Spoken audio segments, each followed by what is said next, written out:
Assalamualaikum warahmatullahi wabarakatuh. Selamat siang semuanya. Dan siang hari ini kita mau nonton lagi videonya Opung Martella membahas tentang Cak Lontong. Jadi kemungkinan Cak Lontong mau berulah lagi teman-teman ya. Coba kita dengarkan info-info dari Opung Martella. Oke, jangan lupa like, komen, dan subscribe juga di channel ini Banyuwangi Official. Untuk videonya kita siapkan dulu. Nah, ini sudah ada profilnya Opung Martella. Oke, kita dengarkan ocehannya Opung Martella. Kalian tahu nggak siapa yang jadi ketua tim pemenangan atau tim sukses dari calon kepala daerah Pramono Anung dan juga Rano Karno? Cak Lontong. Awalnya aku nggak percaya, serius. Ku cek lah kan, iya betul. Betul. Tapi kalau masih di Jakarta masih aman itu ya. Asal jangan di Banyuwangi aja. Masih ingat orang yang kau bentak-bentak di Banyuwangi? Sampean lali ora karo iki. Iki udeng khas Banyuwangi. Kurasa kalau kau ngelihat ini kena mentalmu, Cak. Dan tahu enggak kalian, namanya Cak Lontong semenjak kejadian di Pilpres kemarin yang dimarah-marahi orang Banyuwangi, kalau lewat dia dari Banyuwangi, itu kaca film mobilnya itu 100%. Nggak bisa dilihat dari luar, yang dalam juga nggak bisa ngelihat keluar. Yang penting nggak kelihatan lah. Aku nggak bisa bayangkan, ini betul-betul langkah yang inovatif atau langkah yang apa? Langkah yang primitif. Cak Lontong, bos, nggak ada yang lain. Sekalian aja itu, ya, tolonglah direkrut itu si Marcel. Kan dia kan udah gagal dari pencalonan di Tangerang Selatan, rekrut lah. Marcel for Tangsel. Marcel for Tangsel. Padahal udah dilatihnya kawan-kawannya menghafal itu. Rupanya nggak jadi. Gara-gara calon wali kotanya mengundurkan diri. Aduh. Makin kesini kau tengok stand up komedi, makin apa ya? Makin punya tajir luar biasa, Pak. Ya. Inilah ya, jujur aja aku bilang sama kalian ya, kita harus objektif. Inilah yang menandakan bahwasanya orang yang memiliki kemampuan stand up komedi bukan orang-orang bodoh. Ya, orang yang memiliki kemampuan stand up komedi itu biasanya orang-orang cerdas, sehingga dalam mengolah kata pun juga ya, itu mereka itu cenderung bisa menatanya sekian rupa ya, dan juga bisa menjadi sesuatu yang dinikmati oleh audiensnya. Makanya aku bilang Anies Baswedan dari awalnya nggak cocok jadi gubernur, cocoknya jadi stand up komedi. Karena apa? Kemampuan mengelola kata-katanya itu bagus. Ya, cuman sekarang aku agak bingung apa yang mau dibikin kawan ini di Jakarta nanti. Strategi apa yang mau dibikin si Cak Lontong ini? Nggak ngerti aku. Nggak ngerti. Bolehlah dia itu jadi tim sukses, tapi jangan gitu. Panji Pragiwaksono, kemarin kau berani mengomentari si Marcel. Sekarang kau komentari dulu Cak Lontong, komentari dulu. Serius, komentari dulu. Nggak berani kau gituan. Ya, kita bisa lihat loh, saat ini stand up komedian itu muncul ke permukaan semenjak pemilihan presiden kemarin, ya kan? Adalah itu Ari Kriting, ada Abdur Arsyad, ada lagi itu Mamat Al-Katiri. Luar biasa, semuanya pendukung Anies. Tapi untunglah, puji Tuhan, alhamdulillah, mereka tidak terkena karma dan mereka tetap mendapatkan job. Mantap ya, kita harus objektif dalam menghadapi semua pilihan yang dimiliki oleh para stand up komedian. Harus gitu dong.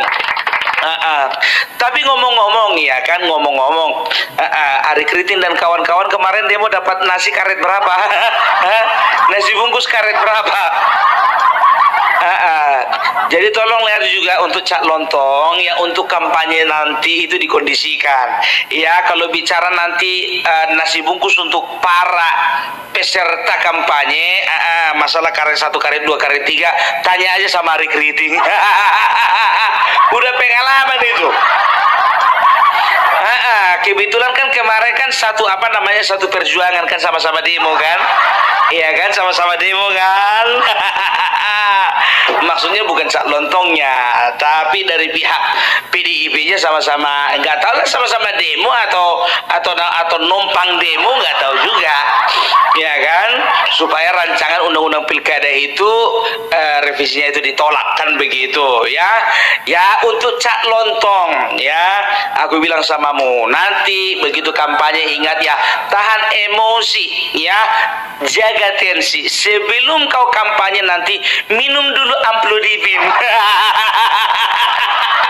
Kau amlodipin, obat untuk penurun tensi itu loh. Gitu dia ya, atau makan juga antimo.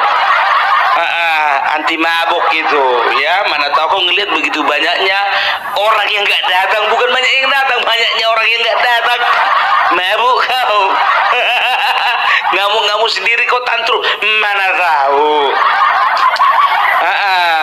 Ya ingat itu, dan juga ingat nanti kalau kau kampanye di Jakarta ya, jadi kalau misalnya ada orang yang teriak-teriak, contoh ya, kau dapat nomor urut 3 lagi, nomor urut 3, iya nomor urut 3, contohnya nomor 1 itu dapat nomor urutnya si Dharma Pangrekun, calon independen, nomor 2 itu nanti contohnya Ridwan Kamil beserta juga dengan Suswono ya, nomor 3 kalian contohnya. Kalau misalnya ada bilang nomor piro, kau bilang begitu, loro, jangan ngamuk-ngamuk kau ya. Suka-suka orang itu. Biarkanlah kampanye itu ya, walaupun kalian mengadakan, biarlah orang yang menikmati. Atau pastikan dulu ya, masa yang ikut kampanye itu betul-betul dari kalian atau dari kubunya Ridwan Kamil. Gitu, biar jangan rugi di dana. Udah kalian belikan bajunya, kalian kasih nasi kotak, kalian tanggung pula transportasinya. Begitu masuk ke dalam arena, Ridwan.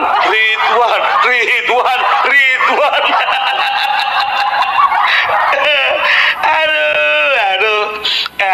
Tapi kalau ku tengok ini, kayaknya ini curiga enggak kalian?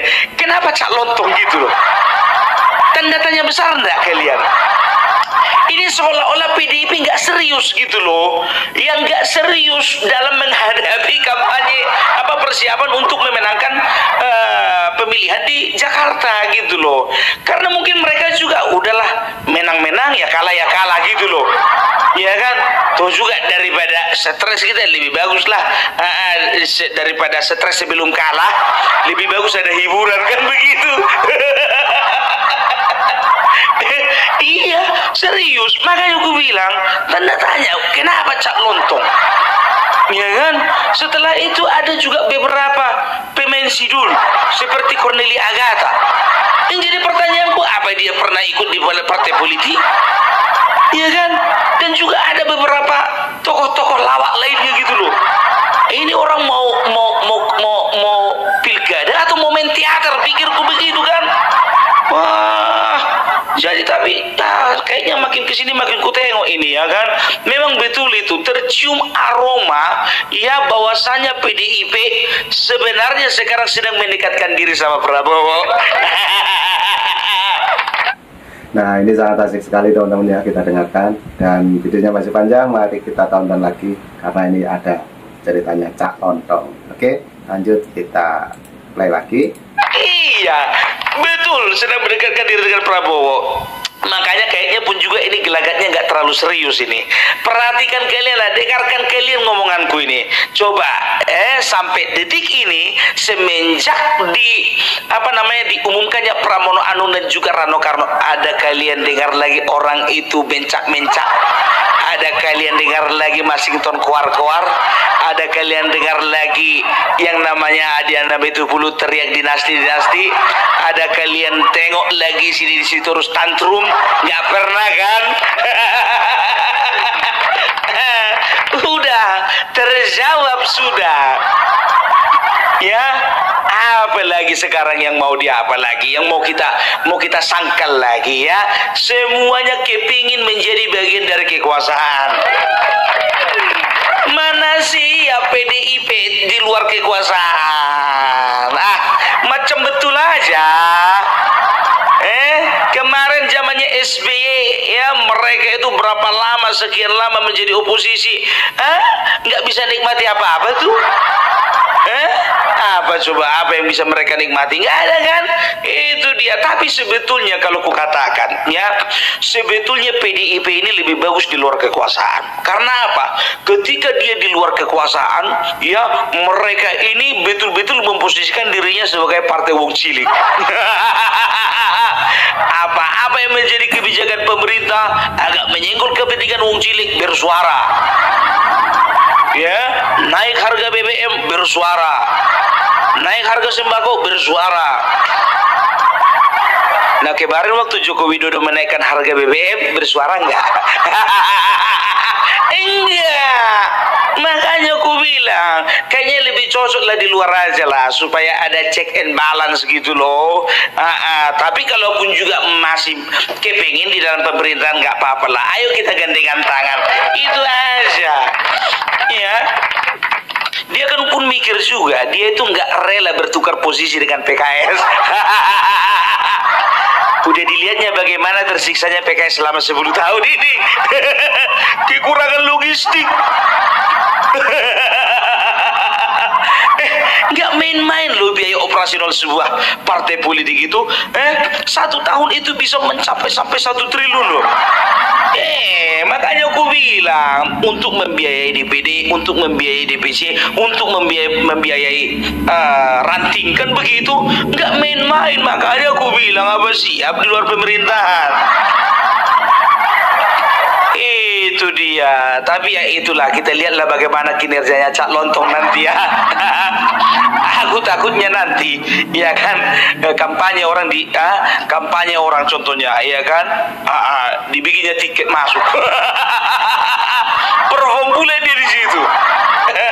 Tapi nggak mungkin lah ya kan, kena potong dia.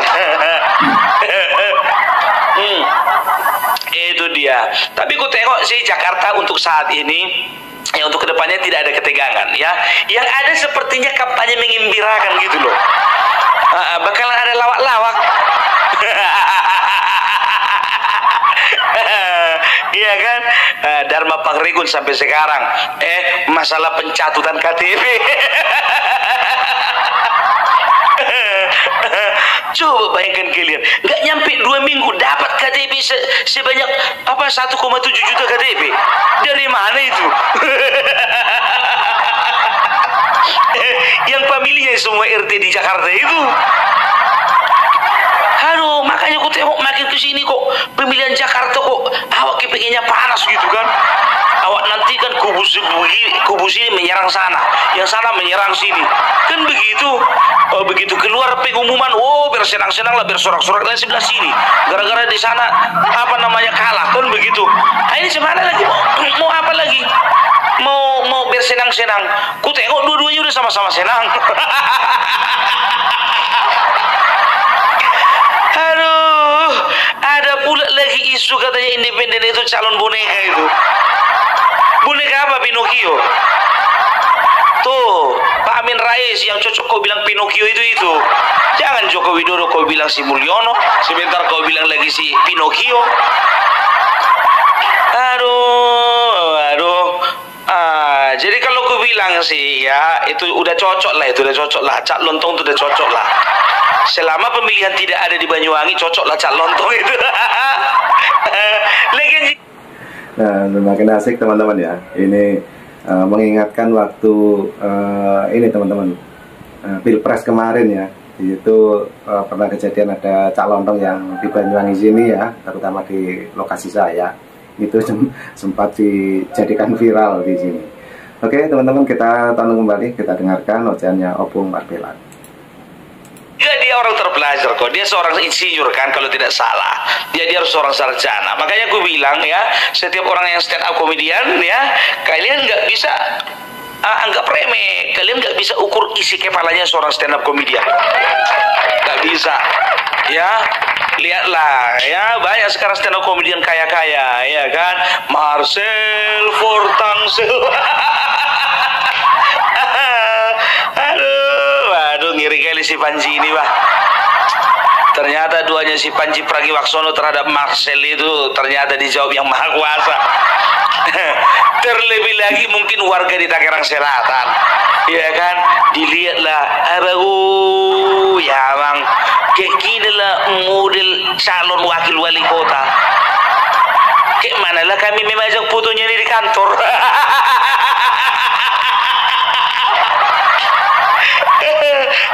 Bayangkan kalian dulu, iya kan, terpaksa lah mungkin kawan itu harus potong rambut, iya kan. Itulah cara satu-satunya supaya ada kewibawaan kan begitu ya. Nah itu dia. Jadi kita lihat aja ya, Pramono Anung ini dan juga Rano Karno bisa dikatakan ini calon yang tidak perlu ditakuti ya, karena kita bisa lihat juga ya, nggak ada agresif-agresifnya gitu loh. Datar aja ya. Jadi dari pihak lawan pun juga Kim, opo iki kan begitu kan, ya udahlah biarkan aja lah situ, nggak usah terlalu jor-joran gitu kan begitu kan. Datar Ridwan Kamil sama Suswono, iya kan, udahlah tenang aja lah, anak abah bakalan kesini ya lagi itu. Karena antara anak abah dengan Ahokers ya, itu bagaikan air dan api. Ahokers sudah menyatakan apa? Sudah menyatakan dukungannya, bahwasanya mereka mendukung Pramono Anung ya, Pramono Anung beserta juga Rano Karno. Tapi dengar kabar ya, ternyata PDIP itu hampir saja memilih Anies. Katanya ya, kalian perlu cross check juga kebenarannya. Cuman karena Ahok mengancam ya, dalam tanda kutip mengancam, sempat mengancam Ibu Megawati kalau memang Anies yang diusung oleh PDIP, maka Ahok akan angkat kaki. Ya, tidak tahu itu kebenarannya atau tidak ya. Jadi itu merupakan sebuah, bisa dikatakan ya, sebuah pukulan ya, nggak terlalu telak sih. Karena kebetulan memang Ahok punya nilai jual yang tinggi ya, ya bisa dikatakan ya, Ahok pasti jadi menteri kalau menurutku. Dan kalau menurut prediksiku ini ya, Ahok ini adalah menjadi salah satu pemersatu, salah satu mediator ya, untuk untuk mengkoneksikan antara kubu PDIP dengan pemerintahan Prabowo Gibran. Itu dia. Kalau gue lihat sih seperti itu. Ya, jadi walaupun kemarin memang sempat bersih tegang ya antara kubu Kim beserta dengan dari PDI Perjuangan, termasuk aku juga seperti itu. Tapi kita bisa melihat, kita harus akui bahwasanya orang-orang di PDIP itu adalah orang-orang yang bisa dikatakan punya tekad menjaga demokrasi, kata si Anies. Ya, kata si Anies, PDIP itu adalah sebagai benteng terakhir dari demokrasi katanya. Ya, itulah pujian yang diucapkan si Anies. Setelah itu dia juga sempat puji juga, PKS adalah partai yang tetap konsisten. Gitu dia, ya. Dia itu sempat memuji, ya. Kalau tidak salah dia dari PDI Perjuangan, termasuk aku juga seperti itu. Tapi kita bisa melihat, kita harus akui bahwasanya orang-orang di PDIP itu adalah orang-orang yang bisa dikatakan punya tekad menjaga demokrasi, kata si Anies. Ya, kata si Anies, PDIP itu adalah sebagai benteng terakhir dari demokrasi katanya. Ya, Itulah pujian yang diucapkan Syahani. Setelah itu dia juga sempat puji juga, PKS adalah partai yang tetap konsisten. Itu dia, ya. Dia itu sempat memuji, ya. Kalau tidak salah dia sempat memuji Nasdem sebagai partai yang membuka jalan perubahan. Semua dipuji habis. Semua dipujinya. Iya kan? Begitu nggak ada yang pilih, apa dibilangnya? Semua partai kena sandra. Termasuk PDIP. Itu makanya sekarang lagi sibuk dia. Nis, udah jadi partaimu itu? Udah jadi partaimu itu? Udah. Kalau udah cepat kali kau lagi bikin partai atau lagi bikin istana pasir?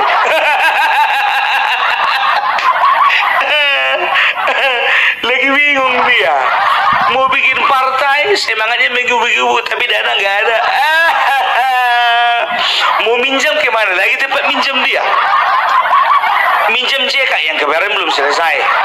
Minjam sama Sandiaga Uno, kemarin juga entah gimana ceritanya. Mau minjam sama Jokowi, nggak mungkin. Prabowo apa lagi? Lagi pusing itu.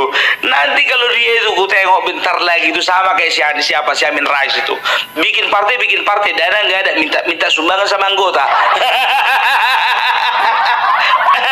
Lebih bermartabat lah partai negara kulihat. Nggak akan pernah minta sumbangan itu. Gimana mau dibilang, sedangkan nggak diminta sumbangan, susahnya orang mau direkrutnya itu. Apalagi sampai diminta sumbangan, mana ada lagi yang mau masuk. Itu dia ya, kayak gitulah partai-partai sekarang ini, ya kan. Partai itu kan menjadi daya tariknya itu apa, ya kan? Ya kantongnya dong. Iyalah, apa yang dikejar, ya kan?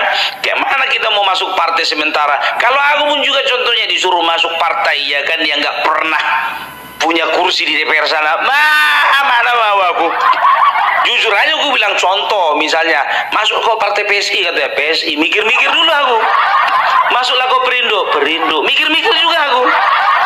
Gitu kan? Ya bisa masuk, bisa enggak gitu, tergantung deal-dealan juga sih. Itunya sekarang, ya kan, begitu. Masih lumayan lah PSI Perindo daripada yang beberapa lagi itu, ya kan. Ya oke lah dulu kalau kayak gitu. Ya selamat bertugas untuk Cak Lontong. Ya, mudah-mudahan jangan nggak terlalu banyak nanti orang Banyuwangi KTP Jakarta. Jadi kalau misalnya kau mau bikin kampanye, perhatikan dulu anggota-anggota ya yang mau ikut kampanye. Perhatikan dulu tanggal lahirnya Banyuwangi bukan. Kalau Banyuwangi bedakan tempatnya. Oke, salam perbilak, salam NKRI. NKRI harga mati. Nah, oke teman-teman, ya, sangat menarik sekali ya obrolan Opung Parbilak, apalagi membahas tentang Cak Lontong ya, yang dulu pernah ada kampanye di Banyuwangi, juga menjadi viral. Oke, cukup itu dulu. Nanti juga ada video lagi dari Banyuwangi Official, dan terima kasih semuanya. Jangan lupa nanti tetap tunggu di Banyuwangi Official. Oke, terima kasih. Assalamualaikum warahmatullahi wabarakatuh. Sampai jumpa.